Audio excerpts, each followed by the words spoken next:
अटरिया पे लोटन कबूतर रे। ये एक फंडामेंटलिस्ट स्कूल था। यहाँ दुबे मास साहब कोर्स के हिसाब से जब भी प्रेम पर कुछ इंटेंस सा पढ़ाया करते तो हमेशा यही कहते कि प्रस्तुत पंक्तियाँ में आत्मा परमात्मा से मिलने को बयां करते हुए लिखी गई हैं। लफ्ज़ चाहे कितने भी नग्न हों, उघारे हों और पन्नों की सेज पर अपने प्रियतम को चूम लेने की हरारत में बेकरार कसमसा रहे हों, लेकिन लॉन्डो को हमेशा यही बरगलाया जाता कि प्रस्तुत पंक्तियों में आत्मा चाहती है कि वो टूट कर बिखर कर परमात्मा में समा जाए, एकाकार हो जाए। बस अल्टीमेटली उसे जीवन मरण के चक्कर से मुक्ति मिल जाए। ऐसे में क्लास में दो तरह के बच्चे हुआ करते थे।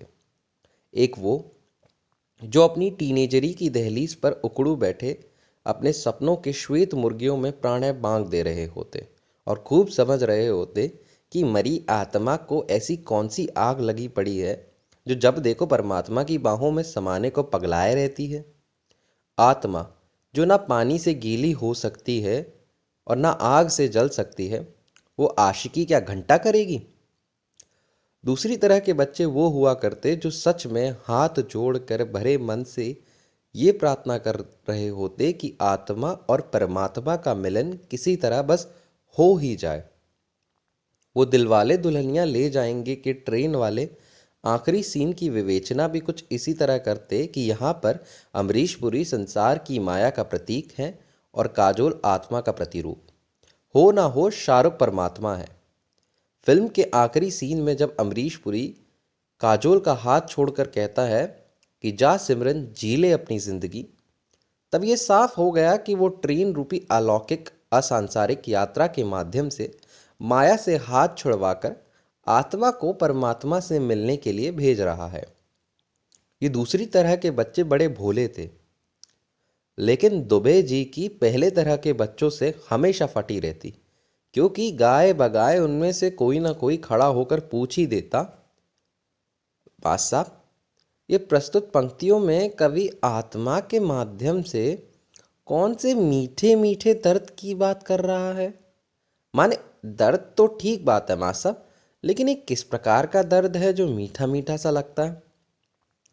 दुबे जी बड़े खूब भले मानस थे, बच्चों की क्यूरियोसिटी का भरपूर जवाब देते थे। मिसाल के तौर पर इस सवाल के जवाब में उन्होंने नीम की 15 बेत विनोद के पिछवाड़े पर सोंट सोंट कर मारी और कहा, अब ये जो तुम्हारे पिछवाड़े पर हो रहा है ना, यही वो मीठा मीठा दर्द है जो आत्मा को अक्सर हुआ करता है। समझ रहे हो ना बेटा विनोद।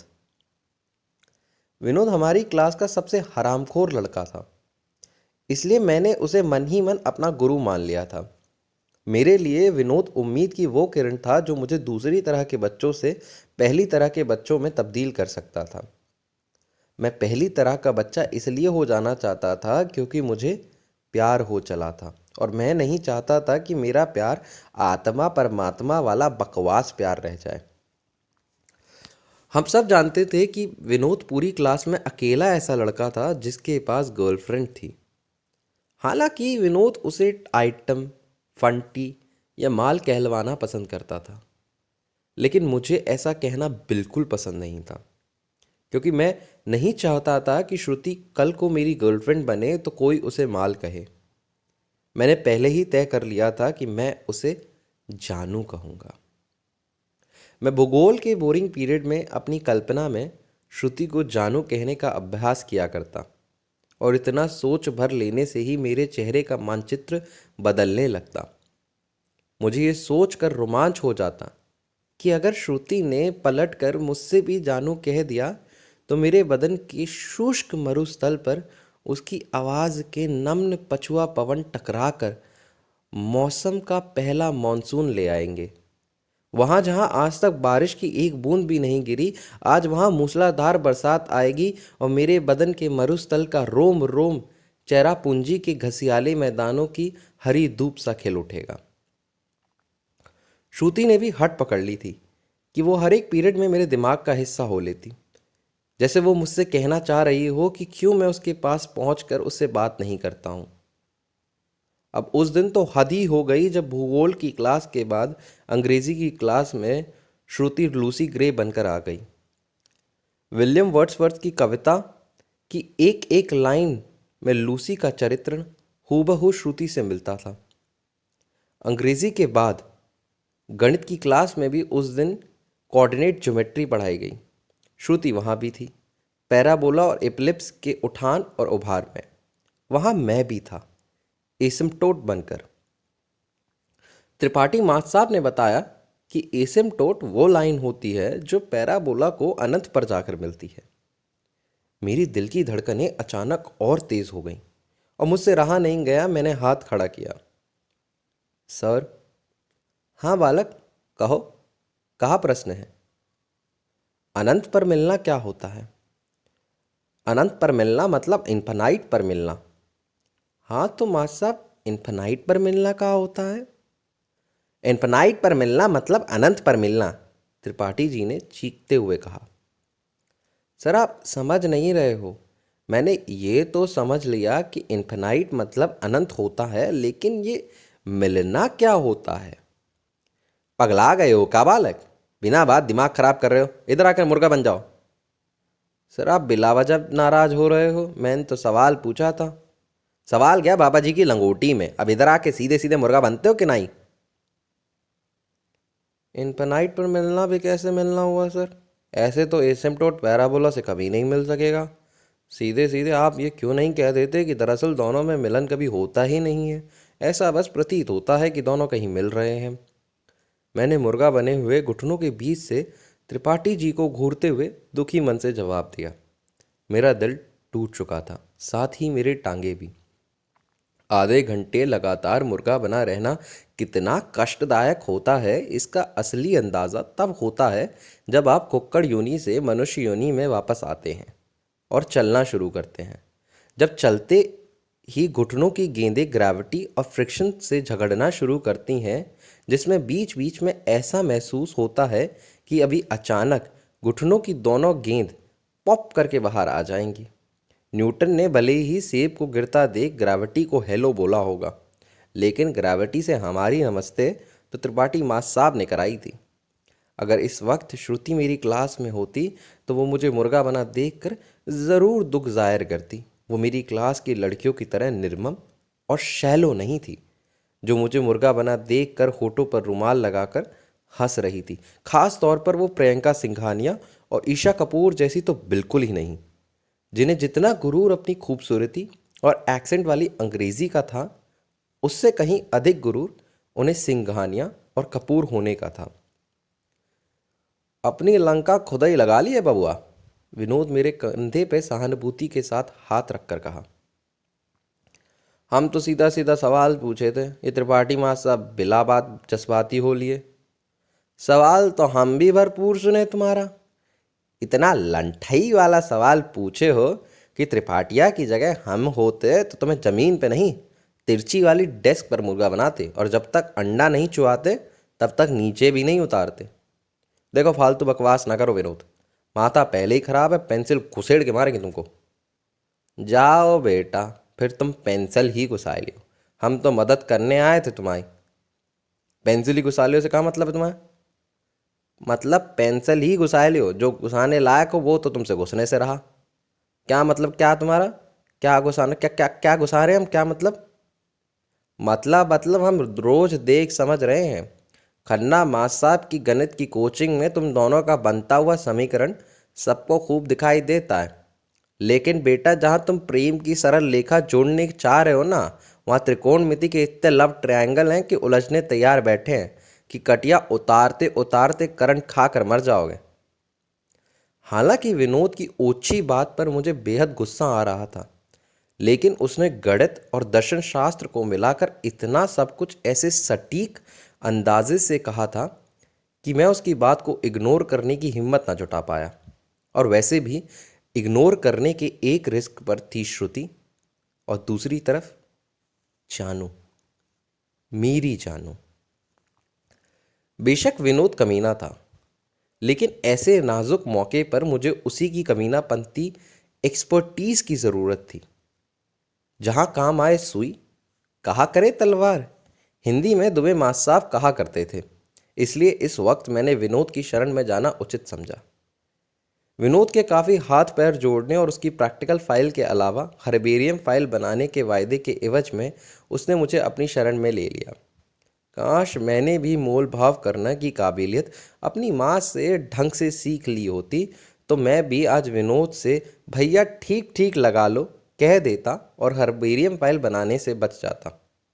लेकिन फिर मैंने सोचा कि हर टुच्चा लफंटर भी अपनी प्रेमिका के लिए चांद तारे तोड़ लाने के वायदे करता है, तो मैं पत्तियां तो तोड़ ही सकता हूँ। अगले ही दिन विनोद मेरा मेंटर हो गया।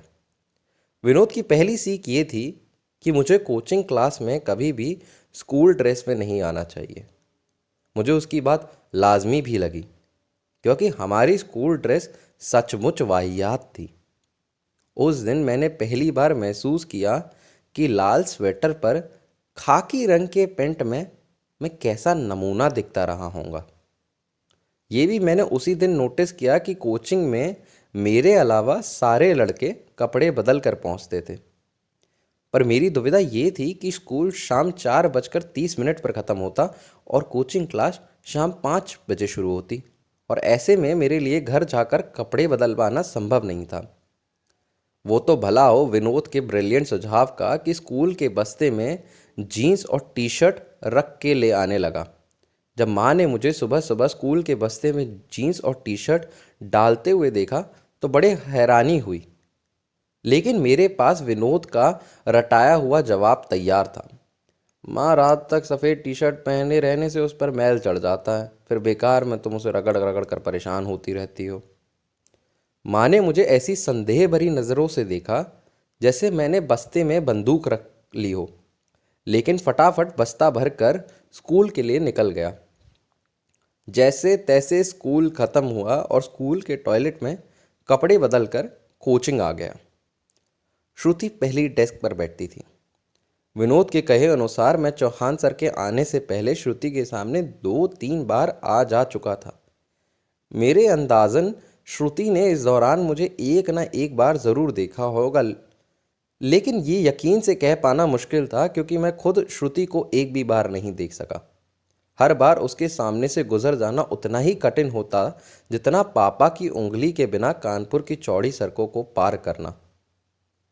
विनोद का दूसरा मास्टर स्ट्रोक था कि कोचिंग के आवारा किस्म के लड़कों की टोंटी टाइट करना। उसने सबको एक सख्त हिदायत दी कि श्रुति मेरी आरएसी है। हालांकि मुझे विनोद के शब्द चयन पर तीखी आपत्ति थी, लेकिन मन मारकर मैंने उसके प्लान में हस्तक्षेप नहीं किया।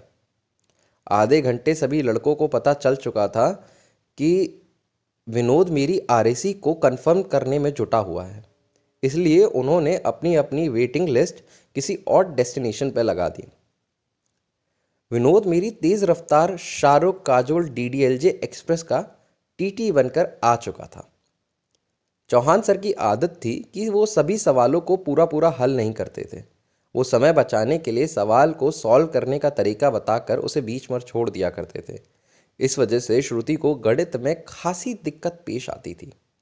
विनोद का तीसरा मास्टर स्ट्रोक ये था कि उसने 2-3 लड़कियों से श्रुति को यह कहलवा दिया था कि पुनित गणित में गजब तेज है, और उन्हें जिन भी सवालों में डाउट रह जाता है पुनित यानी मैं उन्हें सरल तरीके से समझाकर क्लियर कर देता हूँ। खुशकिस्मती उस दिन चौहान सर कैलकुलस पढ़ा रहे थे। श्रुति के कैलकुलस में 36 का आंकड़ा था। जहाँ श्रुति अपर लिमिट और लोअर लिमिट के बीच परेशान भटक रही थी, वहाँ मैं इंटीग्रेशन की बारीकियों को समझते हुए आज की क्लास में सभी सवालों के बढ़ चढ़ कर जवाब दे रहा था। चौहान सर ने आज से पहले मुझे क्लास में उसी तरह नोटिस नहीं किया था जैसे मैंने आज तक इंसानी विकास में कैलकुलस के योगदान को नोटिस नहीं किया। मैं सवालों को मुस्तैदी से हल करता हुआ यह सोच रहा था कि यदि क्लास में हर लड़के को श्रुति जैसी किसी लड़की से प्यार हो जाए तो सब वो 100% नंबरों से पास होना शुरू हो जाए। काश त्रिपाठी मास्टर साहब हमें गणित पढ़ाने की बजाय सिर्फ प्रेम करना सिखाते, मुर्गा बनने की बजाय मोहब्बत सिखाते। यदि ऐसा होता तो मैं दावे के साथ कह सकता हूँ कि एक दिन पैराबोला खुद एसिम्प्टोट से मिलने जाता। मैं एक बार पैराबोला के उठान और उभाव में खो जाने निकल पड़ा था कि तभी मैंने जीवन में सबसे मीठी आवाज़ सुनी। Excuse me, you are Puneet, right? मैं तुरंत हाँ कहना चाहता था, ताकि कोई और मुझसे पहले यह दावा ना ठोक दे कि वो पुनीत है और श्रुति उसे पुनीत समझकर उससे बात करने लगे। मैं खुशी और डर के मारे जोर जोर से चिल्लाना चाहता था, हाँ हाँ, मैं ही हूँ पुनीत, असली वाला पुनीत, पुनीत द रियल वाला पुनीत। जैसे हकीम उस्मानी के हर बैनर पर लिखा होता है कि ये असली वाले हकीम साहब हैं और इनकी कोई अन्य शाखा नहीं है। लेकिन सिर्फ सर हिला पाया, वो भी शशि कपूर स्टाइल में नहीं, बल्कि AK हांगल स्टाइल में। I must say you are a genius. मैं थैंक यू कहना चाहता था, लेकिन सिर्फ ओके कह पाया, और मेरा ओके कहने का लहजा भी इतना बुरा था कि वो कतई ओके नहीं था। लेकिन श्रुति सच में इतनी अच्छी लड़की थी कि उसने मेरी बेवकूफ़ियों का बुरा नहीं माना, उल्टा मुस्कुराने लगी। अगर यहाँ पे प्रियंका सिंघानिया या ईशा कपूर होती तो वो अपने फेक एक्सेंट में व्हाटएवर कहकर निकल जाती। वो अंग्रेज़ी बोलकर अंग्रेज़ों पे एहसान करती थी, इसलिए व्हाटएवर का र खा जाती और उसे व्हाटएवर कहकर निकल लेती। लेकिन श्रुति उनके जैसी नहीं थी। उसकी मुस्कुराहट में मेरा मजाक कतई छिपा हुआ नहीं था। अगर उसकी मुस्कुराहट में कुछ छिपा हुआ था तो शायद चांदी की पायल के छोटे छोटे घुंघरू। मैंने हिम्मत जुटाकर जैसे तैसे कैलकुलस में उसके सवालों का कॉन्फिडेंटली जवाब दिया। लिमिट से दुखी होकर लिमिटेड हो चुके उसके चेहरे पर वापस खुशी को इंटीग्रेट किया। उसकी हंसी मेरे लिए आज तक का सबसे बड़ा इनाम थी। अगर मैं गणित में 100 नंबर भी ले आता तो शायद इतनी खुशी कभी नहीं होती। मैंने श्रुति को उसकी साइकिल तक छोड़ा। उसने अपना मोबाइल नंबर भी दिया, ताकि जब भी श्रुति को किसी सवाल में कोई दिक्कत आए तो वो फ़ोन करके तुरंत उसका सल्यूशन समझ ले। मैं एकदम नहीं चाहता था कि कभी भी कोई भी मनहूस सवाल श्रुति की हंसी में छिपे घुंघरुओं में खनक पर जंग चढ़ाए। ये मेरी ज़िंदगी का अब तक का सबसे खास दिन था। मैं जब घर पहुंचा तो श्रुति की आवाज़ में जिंगल्स मेरे दिलो दिमाग को खनका रहे थे। Puneet, genius, excuse me, I must say. Shruti के होठों से स्लो मोशन में कलर होकर मुझे बार बार बुला रहे थे। हर लफ्ज़ में मुझे हरारत हो रही थी, और ये हरारत मेरे लिए बिल्कुल नहीं थी। इससे मेरा तारुफ कभी दुबे मास साहब ने कराया ही नहीं था। वो जिस अलौकिक प्रेम की बात करते थे वो कितना बोरिंग और ठंडा था, इसका अंदाज़ा मुझे आज श्रुति से मिलकर हो गया था। मैं अपनी नई नई हरारत का तापमान मापने की कोशिश कर ही रहा था कि मेरे मोबाइल पर श्रुति का SMS फ्लैश हुआ। Friendship is a sea and friends are fishes. You are my golden fish and I will never let you escape from my heart. If you try to escape, माँ कसम fry करके बिल्ली को खिला दूंगी। आखिरी line के बाद श्रुति ने तरह तरह के स्माइली बनाए हुए थे, comma P, colon D, colon O। मैंने हर एक स्माइली को वैसे ही चेहरा बनाकर पढ़ा, और मैं सचमुच खुशी से बावला हो रहा था। मैं यह सोचकर और भी खुश हो रहा था कि श्रुति ऐसे चेहरे बनाकर कितनी प्यारी लग रही होगी। आंखें मीच कर हंसते हुए वो बेइंतहा क्यूट लग रही होगी। जीभ निकाल कर हंसते हुए वे नोटी लग रही होगी। खुलकर मुस्कुराते हुए एक बच्ची जैसी लग रही होगी। मैं श्रुति के लिए खास था, और इस बात का एहसास मेरे आने वाली ज़िंदगी को पूरी तरह से बदल देने वाला था। अब मैं दिन भर स्कूल ख़त्म होने का और कोचिंग शुरू होने का मुस्तैदी से इंतज़ार किया करता। मैं कोचिंग में श्रुति के साथ बैठने लगा, जो अपने आप में एक क्रांतिकारी कदम था। आमतौर पर लड़कियां आगे की 3 लाइनों में और लड़के पीछे की लाइनों में बैठा करते थे। हालांकि मैं कोचिंग के सारे लड़कों की आंखों की किरकिरी बन चुका था, लेकिन विनोद की हिदायतों की वजह से वो आंखें मल कर ही शांत हो लेते थे। पता नहीं क्यों मैं पहले कभी विनोद के भीतर छिपा निस्वार्थ मित्र देख ही नहीं पाया। विनोद मुझे एक एसएमएस पैक भी फॉरवर्ड कर चुका था और उसने एक एक एसएमएस को कब कहाँ कैसे उपयोग करना है उस पर मुझे क्रैश कोर्स भी दे दिया था। सुबह उठकर गुड मॉर्निंग मैसेज, मैं लड़कियों को यह जताना था कि आज की सुबह उसकी हंसी की तरह ताज़ी है। दिन से लेकर शाम के वक्त तक एक दो फनी चुटकुले भी भेजे जा सकते हैं और रात में सोने से पहले एक नॉटी सा मैसेज, मसलन पहली लाइन में आई लिखा हो, दूसरी लाइन में लव और उसकी आखिरी लाइन तक पहुंचने तक बेहद सारी खाली लाइनें। मिनट भर स्क्रॉल करने के बाद आखिरी लाइन पे स्लीपिंग लिखा हो और कॉलन वाली स्माइली। मैं जब भी कभी इस तरह मैसेज भेजता तो श्रुति उसके जवाबी मैसेज भेजती, जिसे पढ़ते ही मुझे लंबी लंबी सांसें लेकर सो जाने को दिल करने लगता। इन सब में कैलकुलस ना जाने कहाँ छूट गई थी और उसे मैंने अब ढूंढने की कोशिश भी नहीं की। इसमें ना तो मुझे लोअर लिमिट की फिक्र थी ना अपर लिमिट की चिंता। मैं बुद्धू से एसिम्प्टोट की तरह घोंगे की तरह रेंगते रेंगते श्रुति तक नहीं पहुंचना चाहता था। 3 दिन बाद उसका बर्थडे था और मैं चाहता था उस दिन मैं कुछ ऐसा दूं जो जिंदगी भर उसे याद रहे और उसके लिए मैं और भी खास हो जाऊं, सुनहरी मछली से भी अधिक खास। मैंने विनोद को फ़ोन लगाया। भाई। हाँ बोलो मेरे चॉकलेटी बॉय। यार एक आखिरी एहसान कर दो भाई। तुम्हारी माल से तुम्हारा ब्याह कराना है क्या? यार तुम हमेशा ऐसे क्यों बात करते हो? वो कोई माल वाल नहीं है, उसका नाम श्रुति है और तुम सीधे सीधे उसका श्रुति कहकर नहीं बुला सकते उसे। अरे ठीक है यार, तो बताओ तुम्हारी माल श्रुति से तुम्हारा ब्याह करवाना है क्या? विनोद से बहस करना बेकार था, लेकिन वह बुरा आदमी नहीं था, इसलिए मैंने श्रुति माल नहीं है पर बहस करने के बजाय सीधे मुद्दे पर आना ठीक समझा। भाई 3 दिन बाद श्रुति का बर्थडे है, उसे बर्थडे पे क्या गिफ्ट दूं? अबे लड़कियों को गिफ्ट देने में इतना क्या सोचना, आर्चीज़ की दुकान चले जाओ, परेड चौराहे पर है, वहाँ पिंक कलर में जो भी मिले उठा लाओ। यार श्रुति वैसी लड़की नहीं है, ये सब प्रियंका सिंघानिया और ईशा कपूर जैसी लड़कियों को पसंद आता होगा। हम समझ रहे हैं गुरु, कटेगा तुम्हारा। कटेगा मतलब? क्यों कटेगा? तुम श्रुति को इतना शैलो क्यों समझते हो? अबे गधे, दुनिया में सब लड़कियां एक जैसी ही होती हैं। पिंक कलर पे सबका ओ सो क्यूट निकल जाता है और अगर तुम श्रुति को सब लड़कियों से अलग समझते रह गए ना तो कटा लोगे अपना।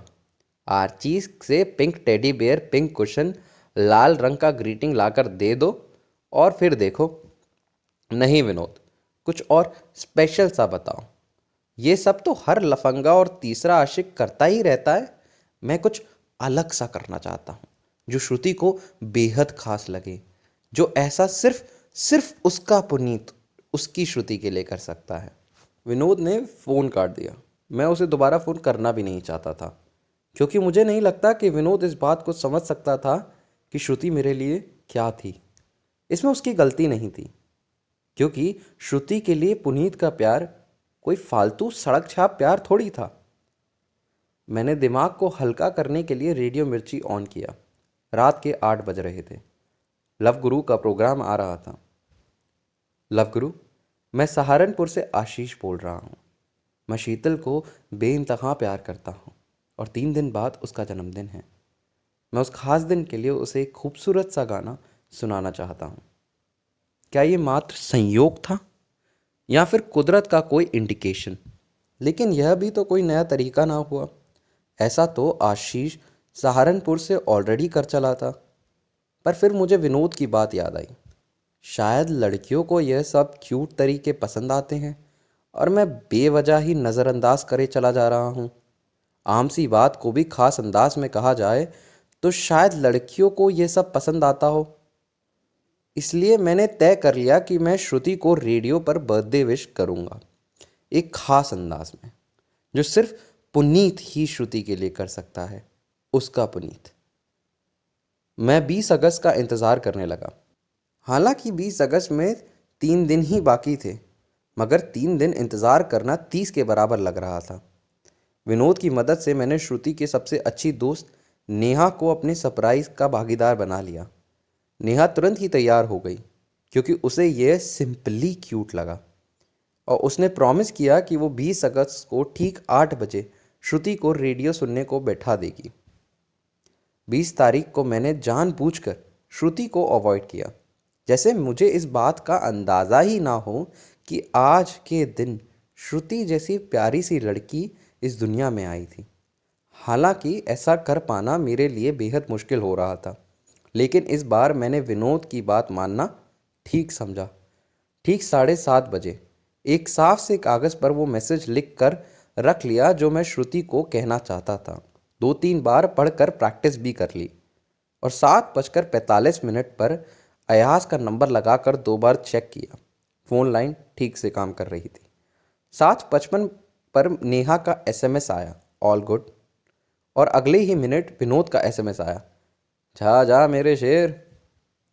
सबसे पहले कॉल मेरी ही थी, दूसरी तरफ अयाज ही थे। जी कहिए, कौन जनाब बोल रहे हैं? श्रुति रॉय चौधरी। आज तुम्हारे जन्मदिन पर मैं तुम्हें सबसे खूबसूरत तोहफ़ा देना चाहता हूँ, अपने प्यार के इजहार का तोहफ़ा। अरे आप बोल कौन रहे हैं जनाब, अपना नाम तो बता दीजिए। श्रुति, मैंने जिस दिन से तुम्हें चौहान सर की क्लास में देखा, तुम मेरे दिल और दिमाग, तन मन धन का हिस्सा बन चुकी हो। मुझे इस बात की खुशी है कि तुम मुझे बेहद पसंद करती हो। अरे अपना नाम तो बता दो यार। आज मैं तुमसे कह देना चाहता हूँ कि ताउम्र मैं तुम्हें बेइंतहा प्यार करता रहूँगा। तुम हमेशा मेरे जीवन का हिस्सा रहोगी। I want to marry you. I want to grow old with you. जनाब ज़रा हमारी भी कुछ सुन लो। अयाज, मैं चाहता हूँ कि तुम श्रुति के लिए ज़रा ज़रा महकता है आज तो मेरा तन बदन गाना डेडिकेट कर दो। मैंने फ़ोन रख दिया और अयाज ने मेरा गाना प्ले किया। मेरे दिल तेज़ी से धड़क रहा था। मैं खुश भी था क्योंकि मैंने बिना कोई गलती के अपने प्यार का इजहार कर दिया था। मैं यही सोच रहा था कि इस वक्त श्रुति ये गाना सुनते हुए कितना स्पेशल फील कर रही होगी। अगले ही मिनट नेहा का एसएमएस आया, यू टफर। और उसके अगले ही पल विनोद का फ़ोन आया, लेकिन मैंने विनोद का फ़ोन नहीं उठाया। मैं सिर्फ श्रुति से बात करना चाहता था। ठीक 11 बजे श्रुति ने फ़ोन किया। मैं श्रुति की मिस्री आवाज़ में आई लव यू टू सुनने के लिए बेकरार हो रहा था। यू इडियट, तुम समझते क्या हो अपने आप को? मैंने आज तक तुम्हारे जैसा बेवकूफ़ इंसान नहीं देखा। श्रुति, फ़ोन पर तुम ही हो ना? हाँ मैं ही हूँ, और नहीं तो कौन होगा। मैंने कब तुमसे कहा कि मैं तुमसे प्यार करती हूँ? तुम 2 कौड़ी के लड़के, एक खूबसूरत लड़की ने तुमसे हंसकर बात क्या कर ली, तुमने तो मान लिया वो तुमसे प्यार करती है। और तो और रेडियो पर पूरे कानपुर के सामने लाउड स्पीकर पे कहने की क्या ज़रूरत थी? तुम इतने अव्वल दर्जे के गधे हो कि तुमने पूरा नाम भी बता दिया और ये भी बता दिया कि चौहान सर की कोचिंग में पढ़ती हूँ। श्रुति, श्रुति हैप्पी बर्थडे। आज के दिन गुस्सा नहीं करते यार। Have you totally lost it? तुम कितने बड़े चेप हो यार। तुम्हारी बेवकूफ़ी की वजह से मेरे पापा को पूरे ऑफिस स्टाफ के सामने शर्मिंदा होना पड़ा। कुछ लोगों ने तो उन्हें ये तक बधाई दी कि अच्छा हुआ रॉय साहब, आपकी बेटी के बर्थडे पर जमाई भी मिल गया। आज के बाद मैं तुमसे बात करना नहीं चाहती और मुझे कॉल करने की हिम्मत भी मत करना। हैप्पी बर्थडे श्रुति। श्रुति ने गुस्से में फ़ोन रख दिया और मैं समझ चुका था कि श्रुति के साथ आज मेरा हैप्पी वाला बर्थडे मन गया है। मैंने हिम्मत जुटाकर उसे दोबारा फ़ोन करने की कोशिश की, लेकिन श्रुति मेरा फ़ोन नंबर ब्लॉक कर चुकी थी। मैंने दिल को हल्का करने के लिए विनोद को फ़ोन लगाया और उसने मुझे सरल शब्दों में समझाया कि तुम्हारी लव स्टोरी का फुल स्टॉप लग गया है। गुरु, तुम तो फ्री फंड में पिल गए। अब तुम्हारी आरएसी तो हम भी कन्फर्म नहीं करा पाएंगे। बढ़िया रहेगा कि यार जीवन भर तुम रेल यात्रा का विचार ही त्याग दो। एक ही रात में 2 मिनट के भीतर मैं एक मजाक बन चुका था।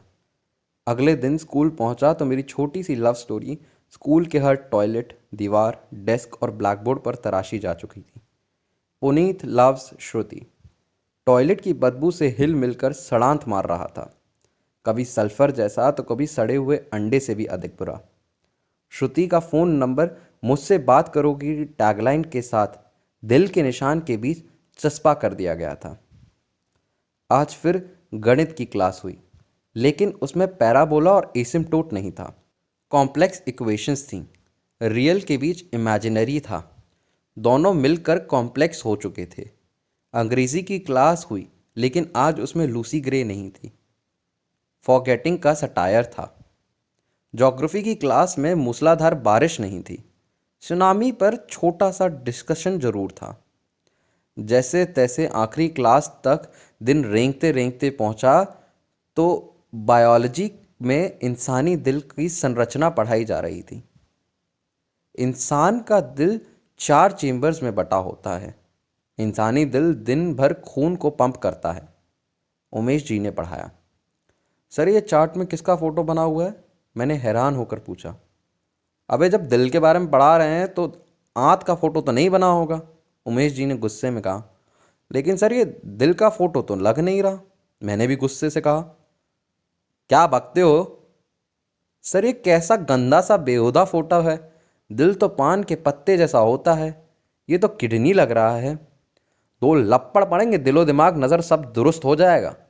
किडनी राजमा जैसी होती है, फिर भी दिल से खूबसूरत दिखाई देती है। फिल्में कम देखा करो, इंसान का दिल ऐसा ही दिखलाई देता है, ढेले जैसा, मांस का लोथड़ा।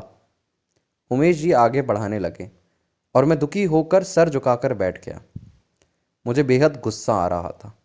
फिल्मों पर, उनमें झूठ दिखाई जाने वाली मूर्खता पर। फिल्मों का कारोबार ही दिल के लफ्ज़ पर चलता है।